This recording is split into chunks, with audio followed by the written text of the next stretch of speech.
Okay, hey YouTube. So I'm going to make a video today talking about the post-op vagina. And I think that there are a lot of preconceptions about the post-op vagina based off of some of the feedback and conversations that I had after my last video, where people were, in some cases, being so vulgar as to describe it as a chopped up penis, a mutilated penis, an inverted penis, anything like that. And this is other trans women describing that. I don't want to say it's because of jealousy or anything like that, so much as it is just an attempt to maybe put a post-op in their place. But there are a lot of misconceptions about the neo-vagina, and I think that people like to look at some pictures online, talk to one or two post-ops that they know, and then draw conclusions from that without really understanding that the post-op vagina or the neo-vagina is not very different from the cis vagina with respect to the dimensions, the sensation, the orgasm, pretty much everything, with the exception of, obviously, there's no reproductive possibilities, there's no periods, because trans women don't get ovaries or a uterus as part of, sexual reassignment or gender confirmation surgery. And so, obviously we can't do those things with the vagina, but we can pretty much do everything else, including self-lubricate, orgasm one or multiple times, accommodate a wide variety of penis shapes and sizes, and everything else like that. So, yeah. I have a drink here. I might need to take a couple sips every now and then to get through some of the awkward parts. But ultimately, I think that I can hopefully shed some light here on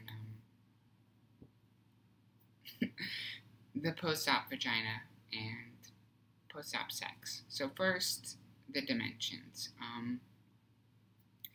The average penis, and so keep in mind that that's the average, not the median, and so the median is probably going to be, I think, slightly below the average, because there are not going to be a lot of dicks that are less than 1 inch erect, which means that you're going to have a lot of numbers in the low range to balance out the larger penises with respect to the average.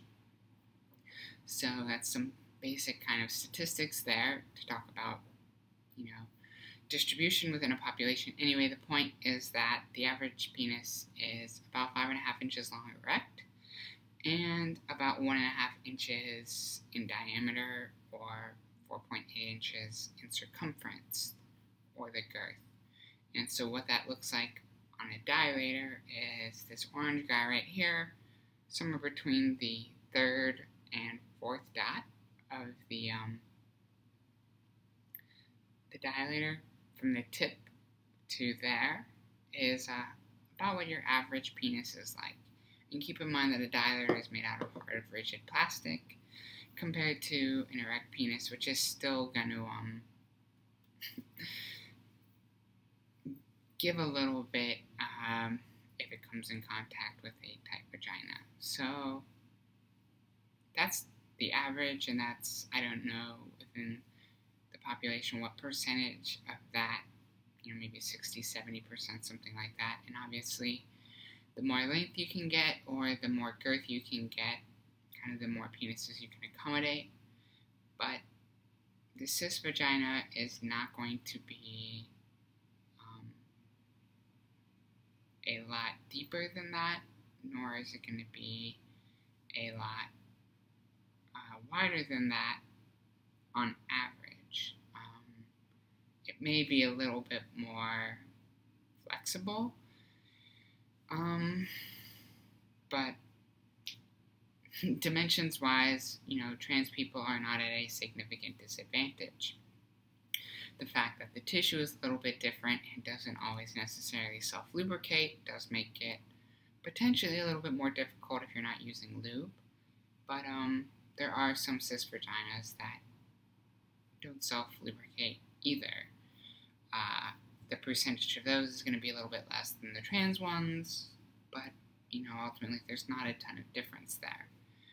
In terms of the sensation for the trans person, yes, just like a lot of cis vaginas, clitoral stimulation is going to be far more rewarding than penetrative stimulation. But that's not to say that penetration alone can't be sufficient, because it definitely can be. Maybe not for every trans woman, but not every cis woman is also going to enjoy that to the same extent. I do. Your results may vary, but try not to be too awkward. Time for a drink.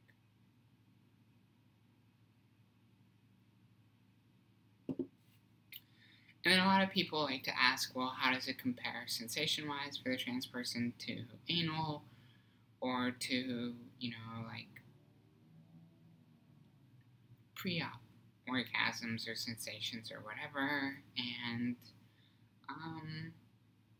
I don't know, I was never a huge fan of anal before.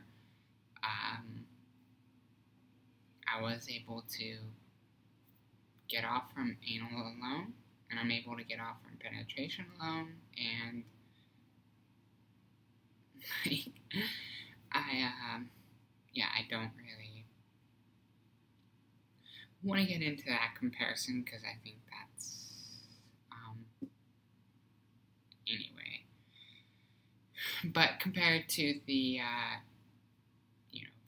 don't know, penile orgasm, whatever, like, again, not,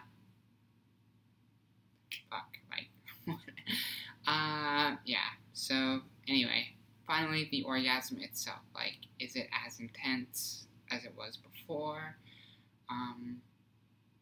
I think so. Like, I still enjoy it a lot. I can still ejaculate. They say that, maybe that goes down over time, but whatever. Like, I'm enjoying it while I can. You can have multiple orgasms, the kind of the full body orgasm, whatever. Like, it is very enjoyable, I think, to take advantage of the neo-vagina. So, that is about as awkward as I can get, and hopefully this is helpful to people out there, and